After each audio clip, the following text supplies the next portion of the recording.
봉오동 청산리 대첩을 승리로 이끈 독립군 영웅 홍범도 장군의 유해가 광복절에 그리운 고국의 품으로 돌아왔습니다. 이주 100년, 순국 78년 만의 귀환입니다. 일제 잔악한 통치 속에 우리의 독립운동은 뜨거운 항성이자 역사였다. 그중 청산리 대첩은 항일 무장 독립단체가 싸운 전투 중 가장 대표적인 승리다. 홍범도, 김좌진 장군 휘하의 독립군들은 압도적인 전력의 일본군에 맞서 당당히 전투에 나섰다. 청산리 대첩은 왜 벌어졌으며 독립군은 어떻게 승리를 거둘 수 있었는지 알아본다. 전쟁 없는 세상을 꿈꾸기에 전쟁을 연구합니다. 안녕하세요. 뉴스멘터리 전쟁과 사람 허준입니다. 안녕하세요. 강희주입니다. 8월 15일은 일본으로부터 우리가 광복을 되찾은 날이죠. 이걸 기념하는 날이 광복절 아니겠습니까? 어린 시절 태극기가 이렇게 문 앞에서 막 휘날리던 이렇게 추억이 아직도 생각이 나네요. 네, 우리 민족은 일제에 맞서서 끝까지 싸우면서 나라를 지켰는데요. 그중 청산리 대첩은 3.1 운동 이후 독립투쟁 사상 최대 규모의 승리였습니다. 오늘은 이 청산리 대첩에 대해서 얘기를 나눠볼 텐데요. 먼저 신효승 박사님, 태상호 기자님 모셔보겠습니다. 안녕하세요. 안녕하세요. 안녕하세요.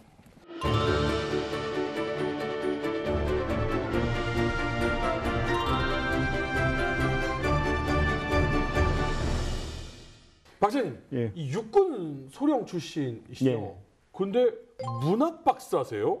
문학이죠. 네. 근데 또 전쟁사를 연구하세요? 예.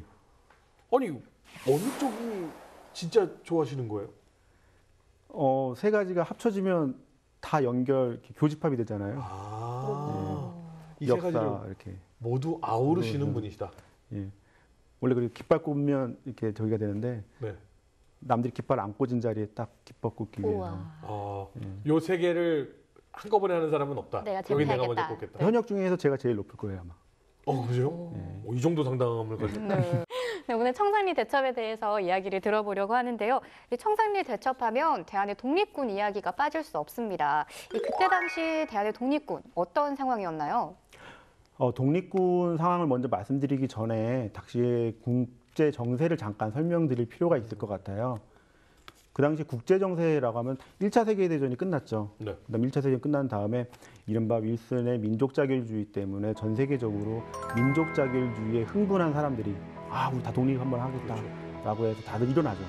그리고 각 지역에서 독립 민족 단위로 민족 주체로 민족 중심의 정부를 수립하겠다라는 민족 자결주의의 그 뜻에 따라서 독립운동이 막 활발하게 일어나기 시작합니다. 네. 그러니까 이 세계적인 변동 상태에서 무언가를 해보고 싶은 열망을 꿈꾸는 사람들이 모여서 만들어진 것이 우리 상해 임시정부였고 중국 동북 지역에서도 독립군이었던 겁니다. 이때 뭔가 한번 해보겠다. 뭔가 될 것 같지 않습니까? 근데 그러려면 보여줘야 되잖아요. 우리가 이런 거를 원하고 있다. 그쵸. 그게 핵심입니다. 네. 근데 그거 보여주려면 가시는 게 어떤 조직, 군대 뭐 이런 것들을 가져야지 보여줄 수 있는 거 아닌가요? 그렇죠. 네. 그럼 어느 정도의 이 어떤 조직이나 군대를 가져야 되는 거예요? 원래는 네. 정부로서 인정받는 게 핵심입니다. 여기서는. 네. 정부로서 인정받고 영토, 국민, 주권 요 세 가지가 갖고 있으면 국가로서 인정을 일단 실증적으로 인정을 해줍니다. 네. 아니면 그 전에 있었던 정부로서 인정받던 걸 승계라고 하는데 네. 그 정부의 승계받은 권리를 그대로 인정받았으면 정부 승계라서 인정받기도 합니다. 네, 네. 그러면 이 나라가 자기는 영토가 뭐 뺏겨가지고 없다. 네, 네, 네. 그래서 다른 나라에 빌붙어 있다. 예를 들어 2차 세계대전 때 프랑스 네. 망명정부가 망명 영국에가 정부. 있었어. 네. 그럼 망명정부라고 부르죠. 그때. 네. 그때 영토가 없는 상태잖아요. 네. 근데도 불구하고 프랑스 망명정부를 정부로서 인정을 했죠. 네. 그러니까 우리도 마찬가지 상해 임시정부도 망명정부로서 인정받기를 요청한 거죠. 그러면 망명정부는 어느 정도의 군대를 좀 육성하려고 했나요? 많을수록 좋죠. 엄청나게 많이 물론 먹죠. 100만, 1000만이면 좋죠. 그렇죠. 근데 그거는 불가능하니까. 그렇죠. 네네. 10만 되나요? 10만. 어떻게 하셨어요? 왜 10만이냐고 하냐면은 굉장히 수학적인 내용이 많이 들어갑니다. 네. 당시에 근거가 되는 거는 우리가 누구와 싸울 것인가가 가장 핵심입니다. 네. 우리 명토를 강점하고 있는 일본이라고 하는 주체를 몰아내는 게 핵심이잖아요. 네. 그렇다면 그 일본이라는 나라를 몰아내기 위해서는 얼마만큼 필요할까? 그러면 딱 언뜻 떠오르는 게 일본은 과연 얼마만큼을 병력을 동원할 수 있을까? 네. 50만? 아니요. 일본은 러일 전쟁 때 불과 60여일 만에 120만 명을 동원합니다. 그러면 100만 정도가 나와야지 싸울 수 있겠죠. 1대1이니까요. 그렇다면 몇 명이 필요할까요? 라고 할 때 열심히 계산하기 시작합니다. 우리만의 힘으로는 안 되겠다라는 게 명백해지니까 다른 나라와 연합을 한번 해보자. 그럼 연합을 할 때 어떤 나라하고 연합을 할까? 미국이 연합하면 가장 좋겠구나라고 생각이 드는 겁니다. 미국하고 일본하고 싸우면 주로 태평양 전선에서 싸우게 되는데 일본이 그 당시에 아시아 지역에 배치하고 있는 사단이 5개 사단 정도니까 이 5개 사단 정도를 상대하기 위해서는 한 10만 명 정도가 있으면 5개 사단을 구성할 수 있어서 싸울 수 있겠구나라는 그런 계산이 나온 겁니다. 그럼 여기다가 우리가 하나의 전선을 만들어주면 미국의 아주 좋은 동맹국이 될 수 있겠구나라는 계산하에 10만 명이라는 숫자가 나오게 되는 겁니다. 10만 양병설이 그래서 탄생한 그렇죠. 거네요. 그런데 사실은 그게 한 곳에서 모을 수 있는 인원이 아니기 때문에 각지에서 이렇게 활동하는 세력들이 있었잖아요. 그러면 각지에서 활동하는 이 독립군대를 한 곳의 지휘 체계의 말을 따르게 한다는 게 사실 쉽지 않을 것 같은데요. 그래서 굉장히 어려움을 많이 겪고 그것 때문에 어떻게 할 것인가. 그런데 정부로서의 역할을 수행해줄 누군가 필요하다는 이해타산이 맞습니다. 그러니까 임시정부와 상해 임시정부와 네네. 독립군 간에 서로 간의 이해가 맞는 과정에서 임시정부를 봉대합니다. 알아서 밑으로 들어오게 됩니다. 그래서 임시정부 산하에 자신들은 군대다, 군정서다 이렇게 부르게 됩니다. 근데 임시정부에서 돈이 없잖아요. 네. 직접적으로 지원할 수가 없으니까 임시정부에서 총괄 지휘를 하지만 각각의 뭐 보급이라든지 이런 것들은 알아서 할게. 그래서 군정서라고 이름을 붙이는 겁니다. 사실 많은 어떤 독립군들이 활동을 하는데 그 중에 하나의 주체가 그 두만강 북쪽 간도. 정말 많은 조선인들이 넘어가서 정말 많은 피와 땀으로써 땅을 일구었던 가난에 찌들어 살았던 지역 아니겠습니까? 예. 간도에 대해서 좀 소개를 해주세요. 원래 간도라는 지역은 규정하기 어렵습니다. 현재 학계에서도 간도를 정확하게 어떻게 봐야 되는지 논란이 좀 많습니다. 일본이 되게 좀 얍삽한 게 좀 있습니다. 뭐요? 한인이 살고 있으면 네. 거기를 간도라고 부릅니다. 예? 뭐 코에 걸면 코걸이, 귀에 걸면 네. 귀걸이요? 이게 굉장히 일본한테는 한인이 살고 있다는 게 대륙 침략의 좋은 하나의 그 명분이 됩니다. 좋은 말씀입니다. 되게 구실이 됩니다. 북간도를 어떻게든 먹고 싶어 하는데, 그러니까 구실이 필요하죠. 그래서 군대를 거기다가 파병할 수밖에 없는 상황이 벌어지고 국제적 문제를 만들지 않기 위해서 네. 훈춘 사건이라는 사건을 조작을 합니다. 훈춘 사건은 뭡니까? 훈춘에 있는 훈춘이라는 지역에다가 네. 그 일본인들이 많이 살고 있는데 거기를 중국 마적이 공격한 사건입니다. 근데 그 중국 마적이 아니라 한인이 섞여서 네. 같이 훈춘에 있는 일본 영사관을 공격했다라는 사건이 훈춘 사건의 전모라고 일본이 발표를 합니다. 그냥 알고 보면 지들이 쳤군요. 지들이 중국 마적들하고 짜고 아이고. 일본이 담당해서 치안을 회복한다라고 하면서 점령군이 들어가기 시작한 겁니다. 아하. 그럼 이 안에 지금 활동하고 있는 우리 독립군이 있었을 거 아니에요? 그렇죠. 예. 그럼 우리 쫓겨난 독립군들은 어떻게 되는 건가요? 일본의 강력한 군대가 온다라는 거에서 일단은 목숨을 유지하자라는 전략을 구사하기 시작합니다. 그게 피전책입니다. 그래서 일단 전투를 하지 말자. 그래서 일단 도망가서 숨어 있자. 백두산 줄기와의 그런 심산유골에 숨는 게 제일 좋은 거죠. 청산이라는 그 넓은 지역에 숨으려고 일단 그쪽으로 이동하죠. 네. 청산리는 어떤 지역이에요? 그 백두산에서 내려오는 줄기가 청산리 쪽으로 이어지는 그 줄기라고 할 수 있는데 뭐 목재부터 시작해서 들어간다면 거의 앞이 안 보일 정도로 그 흔히 10월 달에 모닥불을 피워야 할 정도로 추운 지역이었고 모닥불을 사실 피우면 군사적으로 여기 뭐 잘 아시겠지만 머리도 보이잖아요. 근데 보이지가 않아요. 안개 때문에요? 아니요, 나무 때문에. 나무 때문에? 예, 그렇게 산림 유곡이 빽빽한 그런 곳이었습니다. 청산리 일대로 숨어 들어갔는데 이걸 토벌하기 위해 일본군 정규사단들이 들어왔습니다. 연합 독립군이 공격을 이제 막아내는 과정인 거잖아요. 전력은 기록에 좀 남아 있나요?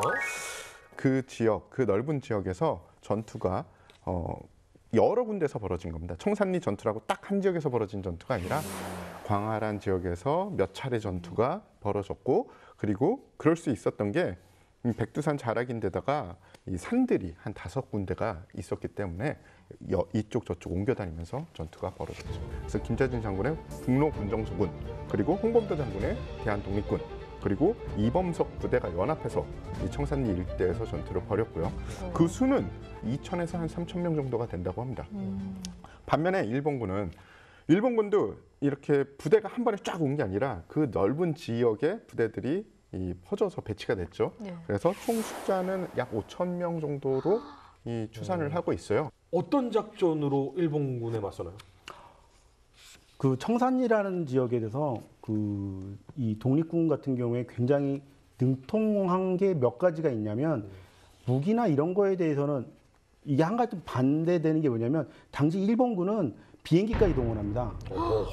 그리고 그 당시에 엑스레이가 개발된 지 이제 얼마 되지 않은 시점인데 네. 엑스레이까지 동원합니다.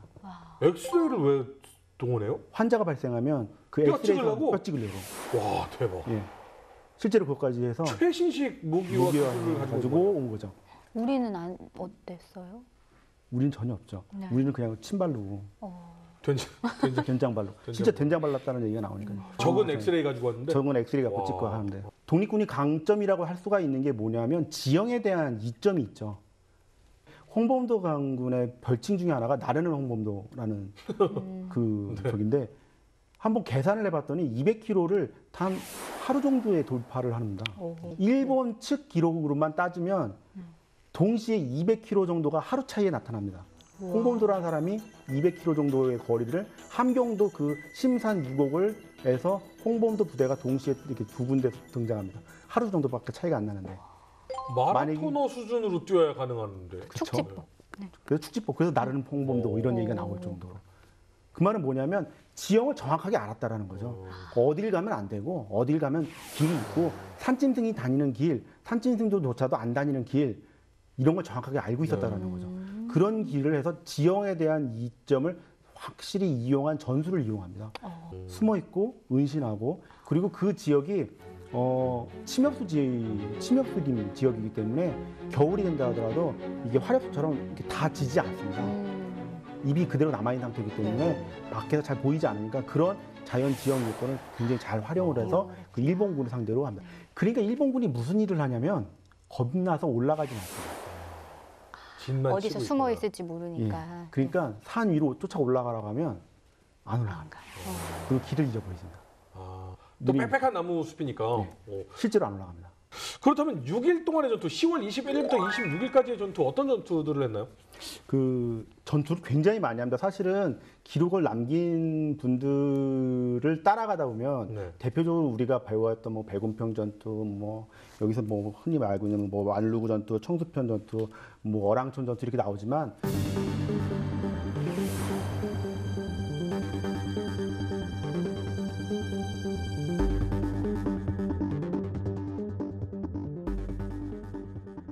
대표적으로 한 2개의 전투를 뽑을 수가 있습니다.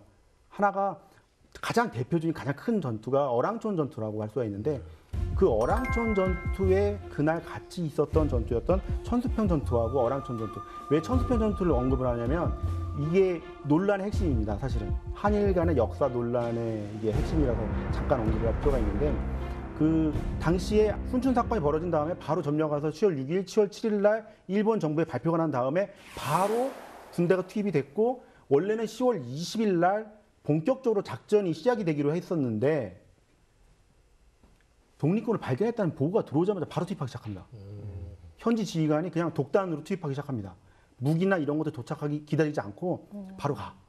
약간 전과에 목말라 하는 사람들의 그런 특징이 좀 나타나기 시작하는데 그냥 바로 투입합니다. 그러면서 바로 포위망을 구성합니다. 근데 사실은 그거 덕분에 포위망에 또 이렇게 빈틈이 만들어져서 살아남긴 하지만 그래도 그것 때문에 또 문제가 생깁니다. 독립군은 그 속도를 그렇게 빠를 거라고 생각하지는 않았던 거였습니다. 특히 가장 큰 부대였던 북로군 정선은 그 속도가 그렇게 빠를 거라고 생각하지는 않았던 겁니다. 그래서 원래 자기들이 갖고 있는 게 많았던 북로군 정서가 가장 큰 좀 그 독립군 중에서 대기업 같은 그런 김전진 장군의 부대요. 부대. 네. 그래가지고 우마차에다가 잔뜩 싣고 이렇게 뭐 기관총이나 탄 50만 발 이상 뭐 막 싣고 이동하는 그런 적이 있으니까. 근데 생각해 보면 피전책인데 그렇게 우마차에 끌고 가면 네. 자국도 나면 되고 네. 다 들킬 텐데 네. 결국은 다 버리게 됩니다. 아 버려요? 네, 다 땅에 파먹고 아. 네, 나중에 가져가야지. 네, 네. 왜냐하면 아까 말씀드린 것처럼 일본군이 조기에 청산리에서 18일 날 발견했다라는 보고를 듣자마자 바로 포위망을 구성해 버립니다. 근데 날씨가 워낙 안 좋다 보니까 몇 군데 포위망을 구성하려고 보냈던 부대들이 가지 못합니다. 그게 가장 대표적인 부대가 그 기병연대입니다. 기병연대가 원래는 다른 어떤 지역으로 넘어가는 걸 막기 위해서 고갯길을 막으라고 보냈는데 길이 안 좋으니까 못 가고 본대로 복귀합니다. 그 어랑촌 바로 밑에 있는 데가 천수평이라는 곳인데 거기로 다시 복귀합니다. 그래서 거기서 수경을 하게 되는데 그 다음날 그 독립군의 어랑촌 쪽으로 이동해서 어랑촌이 근데 왜 중요하냐면 어랑촌으로 해서 하면 다른 지역으로 다 도망갈 수 있는 그런 교통의 요지입니다. 그래서 독립군도 그쪽으로 해서 다른 지역으로 가려고 이렇게 하다 우연찮게 만난 지역이 처음 만난 지역이 천수평인 겁니다. 그래서 천수평 전투가 벌어지게 되고 천수평 전투에서 화들짝 놀란 건 둘 다 놀랐습니다, 사실은. 여기 왜 있어? 그렇죠. 있으면 안 되는데 있는 겁니다. 그러니까 독립군도 놀래고 사실은 일본군도 놀란 상태에서 독립군은 잽싸게 전과를 올리죠. 일본군은 사실은 기병연대가 가다가 원래 임무를 줬는데 가다가 길 안 좋다고 돌아온 겁니다. 돌아온 거죠. 이런. 그러니까 약간 오합- 지금 약간 글쩍글쩍하고 있는 상황에 만난 거지. 그렇죠. 예. 그러니까 일본이 오합지졸인 부대입니다. 아. 이 기병연대는. 아. 그러니까 바로 타격을 합니다. 아. 그래서 많은 전과를 올리긴 합니다. 하지만 기병이니까 나름대로의 또 바로 위쪽에 어랑촌에 본대가 주력하고 있으니까 본대 쪽으로 병력을 보내서 그 다시 합쳐져서 공격하기 시작합니다. 그러니까 또 독립군은 이 공격하는 것을 보고 유리한 지형으로 바로 올라갑니다. 바로 옆에 있는 산 고지군으로 올라가서 여기서 저항을 하기 시작합니다. 이게 어랑촌 전투입니다. 이게 그래서 하루 동안 내내 벌어집니다. 아, 그러니까 천수평 어랑촌 전투가 한마디로 이어지는 이어지는 전투예요. 거예요. 그러니까 이게 사실은 구분하는 건 지역 단위로 구분해서 이렇게 구분한 건데 이거를 기록하신 분이 다시 본인이 생각하기에 우리 본인이 생각하기에는 이렇게 넓게 보면 네. 이렇게 위에서 보면 하나의 적이었는데 본인이 생각할 때 따로따로 만났으니까 네. 천수평, 어랑촌 이게 구분했던 거였고 사실은 일본군 입장에서는 같은 네. 그 전투라고 할 수가 있겠습니다. 네. 그래서 어랑촌 전투가 하루 동안 벌어지게 됩니다. 네.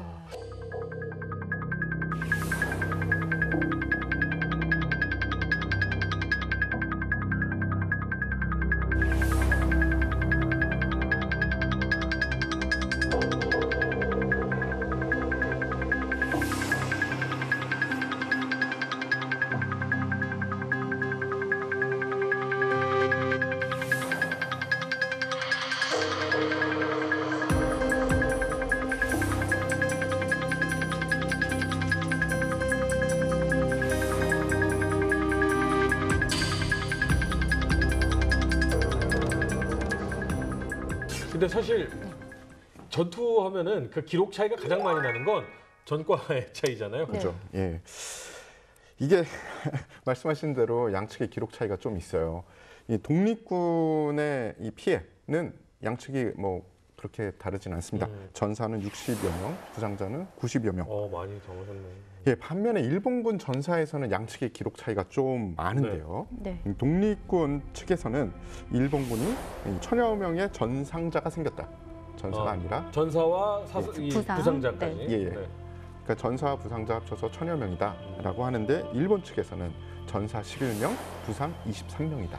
일본군도 겁나니까 안 올라갑니다. 그러니까 전과를 많이 내려면 예를 들면 천수평 전투에 대해서 기록할 때 일개 연대라는 말을 씁니다. 일개 연대를 포위에 섬멸했다. 근데 기병연대 몇 명이었을 것 같습니까? 한 그래도 2, 3천 명. 2, 3천 명. 네. 44명입니다. 에? 아, 내려온 기병연대가요? 기병연대 편제가 44명입니다. 아, 그거 뭐 연대라고 그래? 기병연대니까. 우리 전차 1개 대대 하면 몇 명 안 되는 것처럼. 아 전차처럼 전차처럼 되는 거니까. 예. 거기 대대장 연대장이니까 간합 연대장 네. 같은 경우에 대전대 지휘하는 건 45명. 이렇게. 그렇게 따지면 이 전투로 11대 전차를 쓸었습니다. 그렇게 말하는 게 더 정확하죠. 예, 그렇게 됐는데 여기서 중요한 점은 우리는 민족자결주의에 의해서 사실은 정부가 존재하고 이 정부 산하의 정규군으로 독립군이 여러 군데에서 정부의 명령을 받는 화려하게. 독립군들이 활동을 했고 네. 이 독립군들이 숫자를 잃지 않고 버티면서 나중에 우리가 한꺼번에 힘을 합쳐서 미군과 함께 이 힘을 합쳐서 공격을 하게 된다면 우리는 정식 군대가 분명히 정부의 명령을 받아 공격을 하게 된 거고 이건 우리 민족자결주에서 우리의 독립은 우리가 지킨다라는 것에 입각하면 여기에 핵심은 우리 군대는 우리 군을 잘 보존하면서 일본군을 패퇴시켰다. 그렇죠. 이거거든요. 예. 네. 자신들이 살아남는다는 게 핵심인 거죠. 살아남아서 어떻게? 그러니까 일본군이 오합지졸이라는 거 여기 얘기할 수 있는 게 뭐냐면 사실은 이게 반대로 얘기하면 사상자가 많이 안 났다라는 거에 저는 지지하는 편입니다. 그것 이게 학계에서도 여러 가지 저희가 있는데 사상자가 많이 났다, 많이 나지 않았다 이렇게 하면 사상자가 많이 나지 않았다라고 하는 지지하는 이유 중에 하나를 잠깐만 설명을 드리면 일본군이 겁이 나서 올라가지 않았으니까 서로 싸우지 않고 그냥 서로 총만 이렇게 올려놓고 쐈을 가능성이 높다라는 겁니다. 독립군은 명사수니까 올라오는 놈만 쐈을 텐데 용감한 놈만 죽였겠죠. 일본군이 이렇게 해서가 한 명 정도는 용감하겠죠. 네. 그래서 와 하면서 막 한번 훈장 한번 타볼래 하고 올라갔다가 네. 그거 보고 여러 명이서 쏘죠. 어. 근데 나중에 전투 끝나고 나서 네. 정과를 확인하기 위해서 네. 물어보죠. 몇 명 죽였어? 한 명. 몇 명 죽였어? 한 명. 그치. 몇 명 저요, 죽였어? 한 명. 저요. 그럼 우리 이렇게 하면 세 명이죠. 아, 근데 똑같은 총알 세 사람을 발이 박혀 죽였는데. 있고. 세 명, 총알은 세 발이 박혀 있고. 아. 예. 그런 식이 저희가 많은 거죠. 어. 그리고 또 이런 것도 있어요. 그러니까 기관총을 쐈다는 분도 그 기록도 있거든요. 네, 네. 진원 다다다다다다 쐈어요. 기관총을 막 이렇게 쭉 쐈는데 그러면 기관총 소리 들으면 우리 태상호 기자님께서는 잘 아시겠지만 바로 엎드려야 되죠. 일본군도 그런 기준은 기본적인 건 아니까 바로 엎드리죠. 그러면 멀리 있는 사람 입장에서는 얘가 총을 맞고 쓰러졌는지 총소리 보고 쓰러졌는지 아니면 도비탄에 맞아서 쓰러졌는지 구분이 안 되니까 일단 내가 대충 봤을 때 한 100명 쓰러진 것 같아. 그럼 100명. 이렇게 계산된 거예요. 그러니까 불분명한 서로 교전이 워낙 멀리서 벌어졌기 때문에 그거를 가지고 교전 숫자를 부풀리는 거는 혹은 확정 짓는 거는 핵심을 약간 빗나가게 만드는 거죠. 네. 하나 더 하면요. 자산격살이라는 얘기가 많이 나옵니다. 자산격살 아까 처음에는 사상자 우리가 죽였어라는 얘기가 많이 나오다가 나중에는 자기들끼리 교전했어. 오인 사격했어. 그래서 많이 죽었어. 이런 얘기가 많이 나오기 시작합니다. 그러니까 홍범도 장군이 있었다라고 해서 여기 이 고지에 홍범도 장군이 있었는데 일본군이 우측과 좌측에서 공격해서 올라오는데 홍범도 장군이 몰래 빠져나와서 여기서 일본군이 서로 모르는 사이에 자기네끼리 공격해서 자산격살했어. 이렇게 얘기합니다. 그게 처음에는 일개 대대 뭐 몇 명 하다가 500여 명 이렇게 하다가 나중에 수백 명까지 이렇게 올라가기도 합니다. 그러니까 일본군밖에 없다고 생각했는데 그럼 일본군하고 일본군이 싸운 거겠지. 독립군은 두 명이 없었는데. 그러니까 그 얘기 본것 일본군과 일본군이 싸웠다. 그런 내용들이 수기에 굉장히 많이 나기 시작합니다. 그러니까 그건 근데 그 이후에. 예. 그래서 점점 그 전과가 커지기 시작합니다.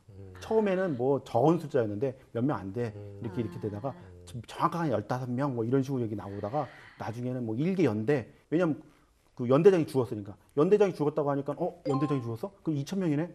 왜냐면 일본군 연대 규모가 2,000명이니까. 그럼 2,000명이 죽었네. 그 2,000명 이렇게. 네, 여기서 중요한 건 그 전투에서 이긴 것만큼은 확실하다.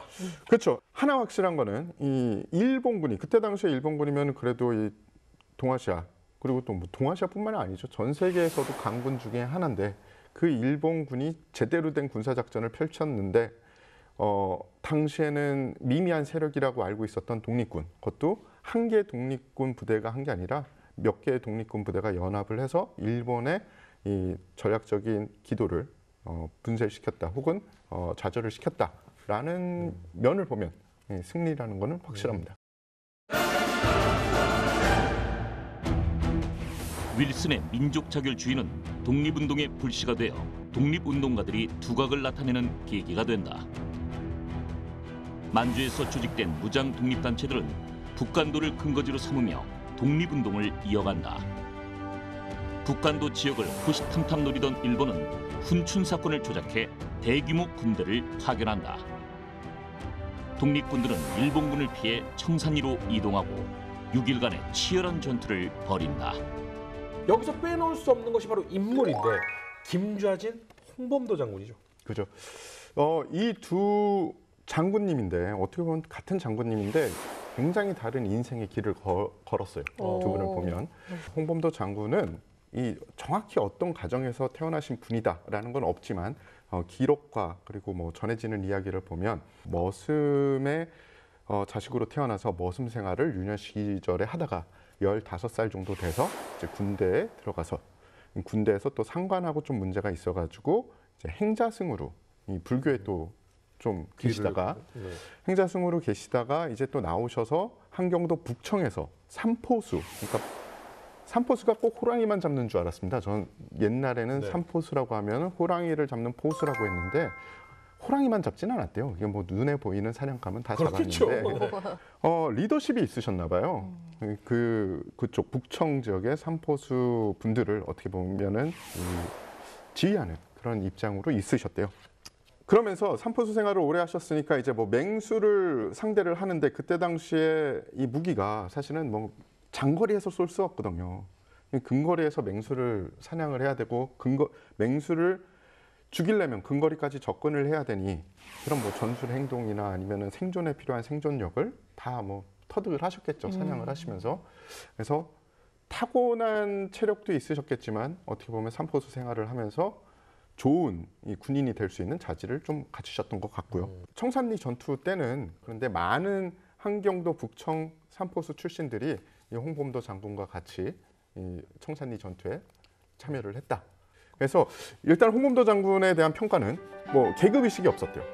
그리고 뭐 자신도 만약에 노동을 해야 된다 그럼 장군이 와서 같이 옆에서 노동을 하고 뭐 이런 그러니까 뭐 수직적 관계보다는 수평적 관계 네. 그걸 중시하는 장군으로 그렇게 평가를 받고 있습니다. 반면 김좌진 장군은 유복한 양반가에서 태어났죠. 그러다가 이제 호명학교를 세우고서 경술 국치 후에 본격적으로 항일 투쟁을 전개를 합니다.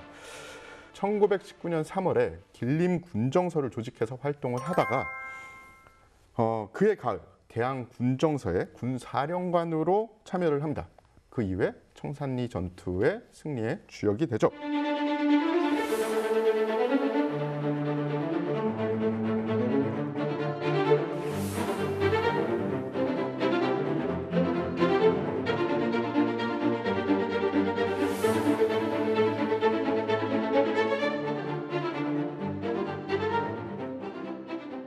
조국을 되찾겠다는 그 뜨거운 일념을 볼 수 있는 시간이었습니다. 마지막으로 오늘 저희가 무엇을 좀 생각해보면 좋을지 말씀 부탁드립니다. 독립군이라는 게 말처럼 쉬운 일은 아닙니다. 풍찬노수 흔히 그렇게 얘기하는데 우리가 거기서 과연 어떤 사람들이었을까라고 생각해보면 국적도 없습니다. 누군가 우리를 보호해 줄 수 있는 상황도 아니었고 누군가 우리에 대해서 권리를 지켜주는 것도 아닙니다. 우리는 지금 만약에 우리의 권리를 침해받았다고 하면 국가라는 존재가 우리를 대신해서 싸워줍니다. 근데 거기서는 아무도 우리 권리를 대신해 주는 사람이 없습니다. 오히려 우리의 권리를 뺏으려고 호신탄탄 노리는 사람들밖에 존재하지 않습니다. 그런 사람들 과정에서 우리가 우리 스스로의 권리를 찾겠다고 또 우리 스스로 근데 그게 우리의 권리가 아닙니다. 우리 당면한 우리의 권리가 아니라 우리 후손들에게 물려줄 권리를 찾아서 만들어주겠다라는 의지 하나로 싸워줬다는 겁니다. 그런 걸 봐서도 그 당시 분들이 어떤 상황에서 어떤 의지를 가지고 과연 어떻게 싸우고자 했는지를 생각해보면 우리가 어떻게 이 권리를 누리고 있는지 한번 되새겨볼 필요가 있지 않을까 그런 생각이 듭니다. 제가 봤던 그 수기 중에 하나는 이런 내용이 있습니다. 뒤에는 공산당과 마적, 앞에는 일본군. 그러니까 그분들의 처한 상황이 그렇다는 거예요. 언제나 마음을 놓을 수 없는 그리고 사방의 적이라는 거죠. 전투나 전쟁에서 사실은 이길 때는 누구도 잘 싸웁니다. 오합지졸도 정말 잘 싸워요. 질 전투 혹은 죽으러 가는 자리인지 알면서 싸우는 게 정말 제대로 된 전사들이죠. 근데 제 기준으로 보면 그때 당시에 어떻게 보면 세계에서 제일 강력한 일본군에 맞서서 싸워야 됨에도 불구하고 그 전열을 유지하고 그리고 지형을 이용해서 불리한 지형이고 모든 게 불리한 상황인데도 총을 끝까지 놓지 않고 쏘았다. 그 전투에 참여했고 독립군으로 자랑스럽게 임했다. 이게 제일 중요한 것 같습니다. 네, 나라를 지키기 위해서 또 독립을 위해서 싸우신 선열들의 이야기를 들어봤습니다. 그분들의 희생으로 우리가 지금 이 자리에 서 있는 게 아닌가라는 생각을 다시 한번 느낄 수 있었습니다. 이제는 많은 분들이 해외여행을 당연히 갈 수 있는 시대가 왔잖아요. 물론 이제 코로나 시국 때문에 못 가는 거지만 가면 외국인 친구 만났을 때 가장 많이 듣는 얘기가 Where are you from? 거기에 코리아라고 우리는 대답할 수 있잖아요. 예전에 우리 북한도 사시던 분들이나 나라를 뺏겨왔던 우리 조상들께서는 그거를 말 못하는 서름을 안고 사셨는데 그걸 되찾은 날을 기념하는 게 8월 15일입니다. 이날만큼은 우리 모두가 우리 조상님들을 위해 우리 독립투사 여러분들을 위해서 조국을 위해 희생하신 모든 분들을 위해서 감사하고 기뻐하는 날이 됐으면 좋겠습니다. 다음 이 시간에는 좀 더 흥미로운 주제로 돌아오겠습니다. 여러분 감사합니다.